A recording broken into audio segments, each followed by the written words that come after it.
เอาแต่เริ่มหน้าวัดก็วัดพระธาตุดอยเราวัดถ้ำคุณน้ำนางนอนอีกซื้อหนึ่งมาเห็นตัวจริงแล้วสุดยอดมาก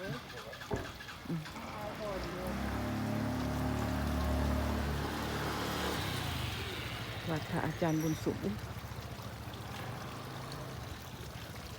ที่เป็นสร้างอยู่ดอยอิลีอะลอ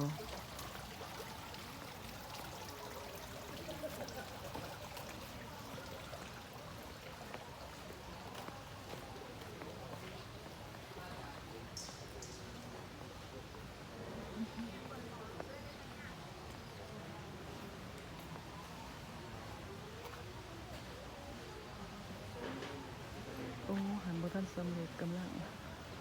ก่อสร้างเพิ่มเติมหัวพญานาค7 เสียนกำลังสร้างพญานาค7 เสียนยังบ่ทันสำเร็จโอ้ยให้ตุกาบุญเหาะไปมากอีก